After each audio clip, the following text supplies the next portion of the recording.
Good afternoon. I'm sitting here with Patrice Desrochers from Anderson, and I believe we're going to talk about the differences between hay merging and conventional rotary rigs as well. Good afternoon, Pat. How are you today? Good, and you? I can't complain. All right. Thanks for receiving me. Yep, no problem at all. So I'm just going to start it off. What is the main benefits of merging over conventional hay rigging? Um, I can break it down probably into two different benefits. Hay merging will bring benefits on the harvesting stage, so time saver basically. And then there's also benefits for the end user, the output, the cleaner forage. This is what you're going to get using a hay merger, and that cleaner forage will translate into higher profits for the dairy farm, for example. Okay. And so why am I getting a cleaner forage out of a hay merger over a rig? So the purpose of, let's just start with the traditional rotary rakes, for example. If you have like a 25-foot wide twins rotary rakes, there is first the impact of the time. When those rotary rakes are turning, they are touching the grass at a much higher speed than a hay merger will do, and basically you're gonna shake the leaf off the plant. And then you have also to consider that your first rotor is gonna scrape the grass over the ground 15 foot toward the left, for example. Then you have your second rotor smashing it again another 15 foot further into the windrows. When you rake with the rotary rakes, you're going to bring a lot of foreign contaminant into the forage. It could be manure, it could be stone, it could be dirt and dust and so on.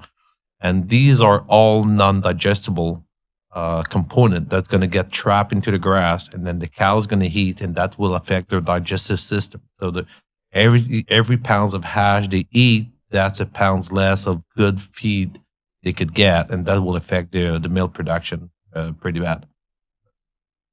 So the merger, instead of raking, basically what it does, it just lifts the crop straight off the ground, drop it onto a belt, and then you carry that grass, clean forage, and you leave all in between it's remaining on the ground. So stone and manures and rodent and so on, it's remaining where it should be. And this is why you ended up with a cleaner forage when you're using a hay merger versus conventional. So now that you've touched the subject of how they compare as to forage quality, what about like time saving? Is it faster to merge than it is to rotary rake? It is definitely faster to merge versus rotary rakes. The ground speed is quite different. However, most farmers I meet, and when they ask question about hay merger, they'll be like, okay, it's faster, but it costs a lot more buying a hay merger than the rotary rakes. And so, is there any benefits? And yes, there is benefits, but you have to open up your mind. You should not only look at it as a raking tool. If you only look at the time you spend for raking versus the cost of a hay merger, yes, you're going to be saving probably 40-50% of the time if you use a hay merger just for the raking process of it, right? But then if you look at, okay, you save time, but you have a much more expensive equipment that you need to depreciate. If you look at the financials, using a hay merger will not save you money on the raking process alone. The merger save money after the raking. It saved money on the choppers and so on. And this, when you do the math, this is where it's getting really fascinating how much money you could save, especially like if you're a big contractors. You're going to be saving a lot of time on the choppers and the tractor chasing around the chopper to collect this chopped grass back to the farm. And this is where the real money is coming into play. Now, my neighbor, he rakes, so I've borrowed his rake several times. I find I'm constantly higher, lower RPM with my harvester. Does a merger smooth that out at all? Yeah, technically a merger should be able will make a more consistent windrow without any lump in it. So you can speak with anybody that run a chopper behind a merger versus a rotary rakes. They will normally tend to drive faster, picking up a sweat done by a merger because of this lack of a lump and twist into the grass. Because when you're using a rotary rake, you're kind of twisting the grass. There's several type of rakes in the market. But like if you look at the parallel bar rakes, I think they are the worst. They're basically like twisting the grass And when the chopper start to chew up that swat, it's just coming all in one pieces. And so they need to run at a lower speed, so they keep some buffer on their engine. So in case there's a lump coming through, then the chopper is able to digest it and process it. With a merger, because you don't have this lump into the windrows, then they can comfortably drive 3 to 4 miles faster, almost 50% faster than the chopping a swat done by a rake. So they're going to be saving times there. Sure. Okay. And so I know a rake compared to a merger cost-wise, merger is quite a bit more money. Would there be any benefits to that? So the merger, yeah, it for sure. If you only look at the harvest side of it, the merger will bring you benefits because the most expensive piece of equipment is a chopper. The chopper costs like $180, maybe $200 per hour in fuels and so on and depreciation. And so the merger has been there or designed basically to try to limitate as much as possible the number of passes the chopper is going to go through the fields and the amount of time it's going to spend there. And so the merger will be saving about 40% time on the chopper for the same crop over a season. You're going to put 40% less hours on your chopper if you have merged with a merger instead of using a rotary rakes. But then you need to have like enough acre as let's say a custom operator. You need to have enough acre to justify that.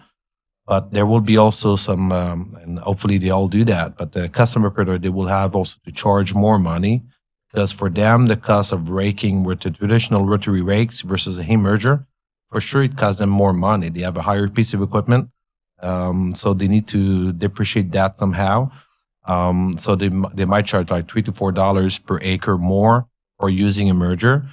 And then if we're talking about contractor that do, I'd say 2,500 acres a year, the payback would be about 2 years, 2.5 years in the worst cases to depreciate a merger and then making money on it. If you look at the dairy farm, if you're a dairy farmer and there's big benefits. If we talk about like a 250 cows dairy, 2% more milk per cow in a yearly basis. In Canada, that would be like almost $40,000 to $50,000 more milk per year. So for them, if the dairy has a lot of benefits, but if they own the equipment themselves because they have enough land as well, then they also have the harvesting saving that comes with it, and then the payback is going to be less than 2 years in some instances. Yeah. So there's several different mergers on the market. So what should I be looking for if I was to go purchase one or demo one? Oh, that's a tough question. In the last few years, there's been a lot more new players in the market for hay mergers, and there's not a lot of them that are working good in every condition. They all working good when all the ideal conditions are met, like the right moisture and the right crop, the right land, and so on. But you're looking at a merger that's going to be the most versatile as possible. So you have as less limitation as possible when it's time to go out in the fields and collect your crop. So I will say the first thing is you want to look at something that's going to provide a really consistent flow of the grass from the ground to the belt. Because the chopper, they are all looking for one thing is the windrow consistency. And because for them it is time saving. If the windrow is consistent, they're gonna drive faster. They save time. They have more time to do other works, and that's all matters for them. And so, if you're looking for windrow consistency, it's all about how quick. So you want to be able to pick up the grass from the ground without hesitation and feeding the belt consistently. If you're able to feed the belt consistently, the belt's gonna feed out as well consistently, and then you're gonna have a consistent windrow. In order to achieve that, you're going to try to go away from cam pickup, because the cam pickup, during the time the tines is making revolution around it, on the top, when the tines start to retract itself to get into the pickup, it's basically slowing down in speed at some point. The pickup is still turning the same speed, but the fact that it does retract. So when you have a cam pickup, it will basically throw the grass onto the belt by wave. And this is why you'll see on some mergers, if you look at one pickup versus the others, the time will be offset. Not there is a reason for that. They're trying to basically smooth up as much as possible the delivery of grass into the belt. So by offsetting these tines, basically they try to put wave right in between each others and make it as smooth as possible. But if you're going for a camless pickup, your feeding through the belt's going to be consistent, much more consistent. Second thing you're going to be looking at, it will be what I call a wind guard. So you want to have like a deflector above the pickup that can self-adjust itself. So if you have a big windrows or really short grass, the purpose of the deflector above the pickup is to basically make sure your grass is going in one pass straight onto the belt and not tumbling in front of it. And Because back to the rake, basically. yeah, back to the rake. Because if you're not able to pick it up at first without hesitation, it's just going to tumble forward. You're gonna smash that same piece of grass maybe 2 or 3 times before it make its way to the belt. You're gonna shake the leaf out of it. It's gonna fall back to the ground 2 or 3 times. So ash contamination came into play as well. So that will be the 2 main things I'll be looking at if I had to buy a merger tomorrow. So I've tried several mergers, I guess now, and my neighbors own another one. I'm not going to go into name brands, details, anything like that. But I find when I get to the end of a windrow or I'm picking up speed coming up a hill, anything like that, it does tend to clump and the potential of plugging is there. Sometimes I did plug, but I'm new, trying out new equipment. Is there a reason why that's happening? Yeah, it's quite simple. The hay merger, when there is issue with clogging or anything like that, it's all speed related. For a hay merger to work good in every condition, you have to be able to either adapt your driving speed based on the crop and your merger pickup speed. So there's most of the mergers on the market, the pickup, it's not, you cannot adjust it. So, once you're in the tractor cab, the pickup, it's turning at a constant speed. And then if you have a long crop or a short crop and so on, you need to find what speed you have to drive and try to keep that speed because it's all related to the speed of the pickup versus the ground speed. And when it's clogging, it's always because you're basically not driving fast enough. And let's say you have long crop, like 30-inch long. And let's say your pickup is turning at 7 miles an hour. And then you only drive 3 or 4 miles an hour forward. So basically your pickup, it's pulling on a crop and then faster than the crop will be delivered to or presented to the pickup itself. And you will untangle all the fiber, and then the fiber is going to be right in line with the segment between the plastic band, and then it's going to start to cut into it and start to plug right behind the pickup. So what you're looking for if you want to have a trouble-free merger, you're looking for a variable pump on the merger. And that will basically adjust the flow of the speed of the pickup and the belt based on your driving speed. It makes the operator experience a lot easier. You don't need to be a skillful driver. You just do a few settings when you start the day, 2 or 3 clicks, and then you go.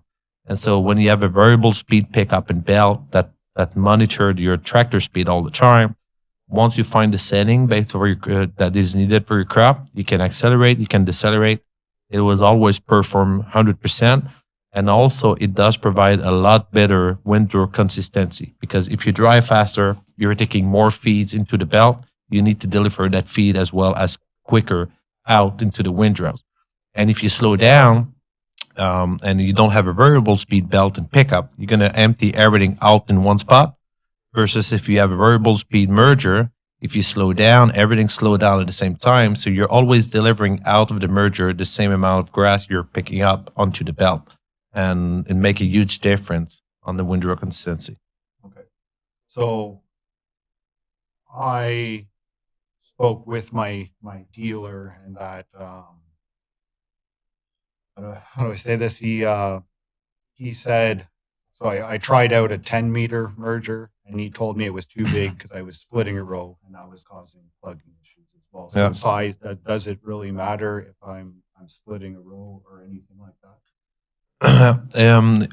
A merger would work in every environment, but if you're splitting a squat, of course, you're gonna have to be more cautious because you're trying to land the crop from the pickup to the belt. You want that crop to land in the middle of the belt, so the belt has time to pull the crop onto it, right, into it. So splitting a row, it does work, but it's more complicated. It requires more attention from the operators. You're looking behind, monitor all the time, making everything is fine. But it's like when you buy rotary rakes or you buy any other piece of equipment, you have to look at what you already own. So what size is your mower? And so and ideally, you're going to choose a merger that's going to fit the working width of the mower, and it just make the life a lot easier. And then what about like different crops? So say this spring I was 6 to 8 ton per acre. Some years I'm 4 or 5. It's a little drier year. Then it works really well in that condition. But when I get to my fourth cut and it's really light because it's the drought of the summer, I don't find it picks up that either Yeah. very well. So when you go into short crop, and I think this is a issue that is shared by most of the merger manufacturers, they are doing a bad job with really short material, and that is again related to the speed of the pickup. So if you have variable speed pickup in a short crop, you're gonna increase your pickup speed because you want to make sure you're gonna sweep up everything, right? So if you have a small piece of grass, the first time the tine's gonna touch it, the tine might not make its way all the way up, but at least it's already up. And then when that's the time, the second set of time goes by, and then it will pick it up even further up and then go up. With the long fiber, it's not an issue. As soon as the tine grab it, it just pull it straight onto the belt. But with short grass, you need to increase your pickup speed. So let's say if you're driving 7 miles an hour across the field with a tractor, your pickup, you maybe want it to run at about 11, 12 miles an hour. So you're sweeping all these little pieces off the ground. So that's the first criteria to make sure it's going to work good. The second criteria, which is necessary, mandatory, I will say, it is the deflector, the wind guard above the pickup. If you don't have that, it's going to be really hard to pick up this small, tiny grass. And then even if you're able to pick it up without the deflector, when you're going to reach the headland and it's time to lift the pickup's head off the ground and turn around, you're going to leave that small strip of grass onto the ground. So with a deflector, you won't have that issue. So variable speed deflector is key to have to enjoy your machine. Yeah. In all kind of conditions. Yeah, and it works in all kind of condition. The deflector, there is some deflector, some company that has a deflector, but it is so heavy and it is hydraulically controlled.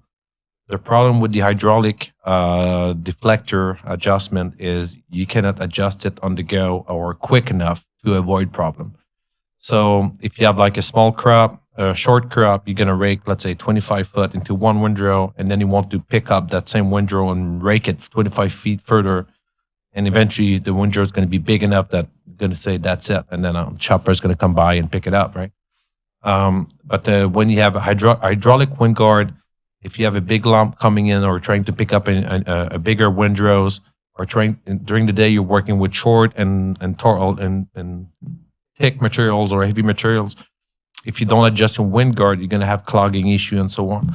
So it is ideal when you have a deflector that will basically spring-loaded, that will adjust itself, so you don't have to do any setting on that. It just going to open its mouth if there's more crop coming in.